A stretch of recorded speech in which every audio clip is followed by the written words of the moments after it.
Na parte 1 da nossa aula, nós terminamos mostrando que para um teste de hipótese de diferença entre dois grupos, cada um com uma curva normal, dada uma certa diferença, representada pela diferença entre os cumes aqui, entre as médias, a área de intersecção, que é a semelhança entre eles, ela pode variar dependendo do tamanho da minha amostra. Então, algo que existe na vida real, na população, pode não ser detectado se eu tiver uma amostra pequena. Como o meu interesse é fazer inferências para a população, a minha amostra ela tem que ser adequada para mostrar aquilo que é a realidade, não a situação da amostra em si. Então nós vemos aqui que uma determinada diferença pode ter um erro tipo 1 grande, uma área de intersecção grande, se o tamanho amostral for pequeno. À medida que eu vou aumentando o tamanho amostral, a diferença não muda, eu vou diminuindo a área de intersecção e isso reduz o erro tipo 1 e o erro tipo 2. É o que se chama de estudo conclusivo, quando você tem um baixo erro tipo 1 e um baixo erro tipo 2. E existem limites aceitos para os erros tipo 1 e tipo 2. Quais são esses limites? Primeiro existe o nível de significância, que é o máximo de erro tipo 1 que o pesquisador diz que vai aceitar antes de fazer um estudo. Então os valores mais comuns são 10%, 5% e 1%, que podem ser cada um deles unicaudal ou bicaudal. O valor 5% bicaudal é o mais comum. O erro tipo 2 é aquele calculado após o estudo ser realizado, é o máximo de 20%, e o poder estatístico é o mínimo de 80%.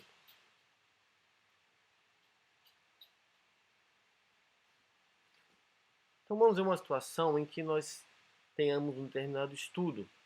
Se o erro tipo 1, que é a distância entre a média do grupo experimental do H0 e a média do grupo H1, ele tem que ser pelo menos de 5%. Vamos usar 5% bicaudal, então o score Z teria que ser 1,96. Isso quer dizer a distância entre o centro desta média e o centro dessa outra média deveria ser de 1,96. O score Z a partir do zero aqui do grupo controle. Mas além disso, eu tenho que ter um erro tipo 2 baixo. O erro tipo 2 ele é a distância dessa linha preta até a distância dessa linha vermelha.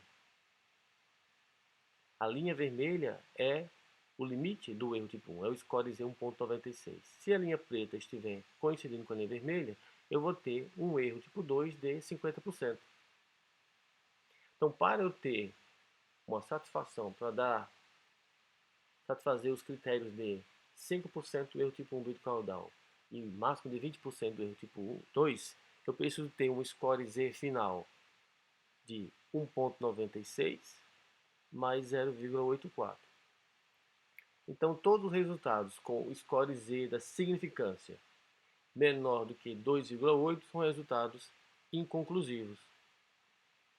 Detectando isso na literatura, várias críticas foram surgidas. A mais comum, a mais famosa, digamos assim, é esse artigo do professor John Ioannidis, da Universidade de Stanford, em que ele publicou um levantamento de como era possível provar que a maioria dos estudos publicados é de resultados inconclusivos. Nessa mesma linha, se pode fazer um gráfico mapeando pelo valor da significância dos estudos publicados quais são os resultados inconclusivos e quais são os resultados verdadeiros. Então, nessa tabela aqui nós temos o tamanho amostral por grupo, isso para um teste de hipótese de diferença entre dois grupos não pareados, dois grupos com distribuição normal. Digamos que cada um do grupo tenha um tamanho amostral de 80. Se o nível de significância dele foi de 0,8%, aqui representa 0,8%, você estaria dentro dos resultados inconclusivos. Se o nível de significância dele foi de 0,5%, aqui é 0,5%, 0,0005, então o resultado verdadeiro. Aqui nós temos duas tabelas mostrando como se pode obter a probabilidade do score Z a partir de um dado valor de Z. Aqui nós temos a função no Microsoft Excel que pode ser usada, deve ser usada para resolver os exercícios no final dessa aula. E do outro lado, dada uma certa probabilidade, qual seria o score Z? Então aqui nós temos a situação para unicaudal, apenas um dos lados, seria uma cauda, uma outra cauda. Quando você tem bicaudal, você soma o de uma cauda com o da outra cauda.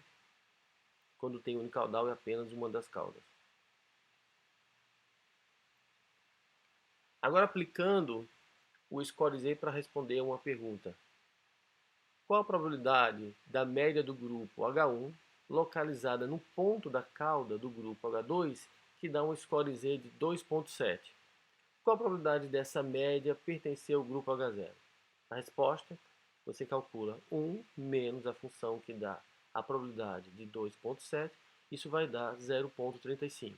Isso é menor do que aquele valor de 5% bicaudal, que dá 2,5 para cada uma das caudas.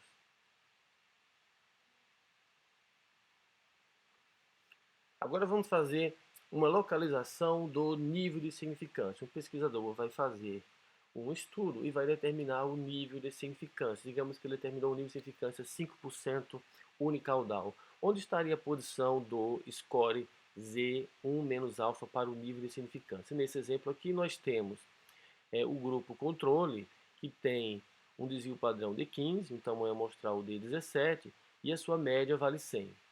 Então, posicionando um outro valor no ponto 106, colocando nesta equação aqui, nós temos um score Z de 1,64, que equivale a 5% nesta cauda aqui.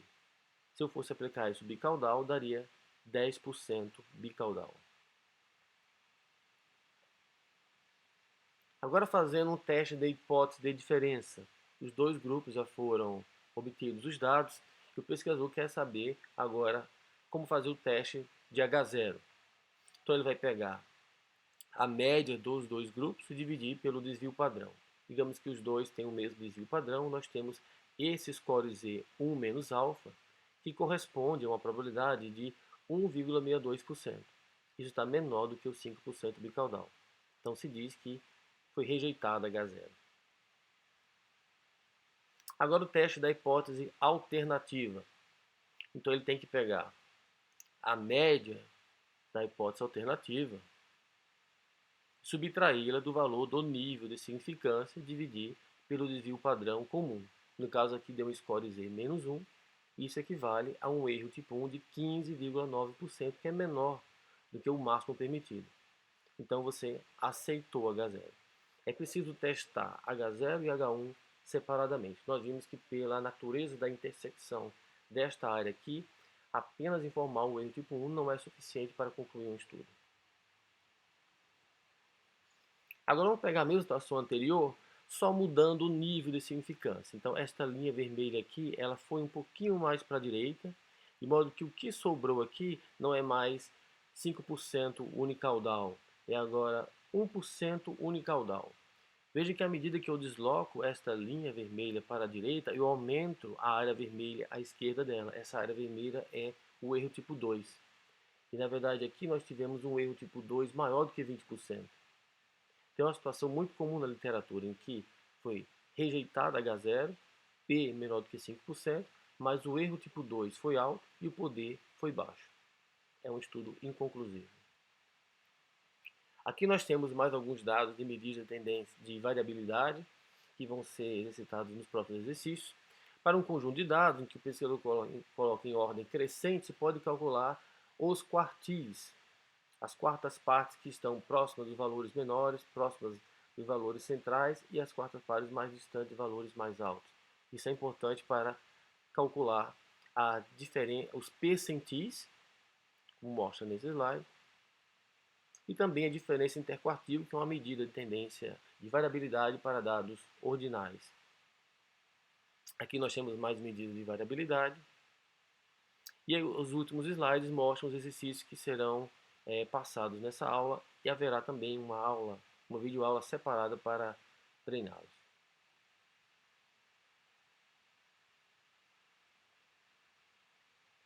Por último, nós temos o exercício número 7.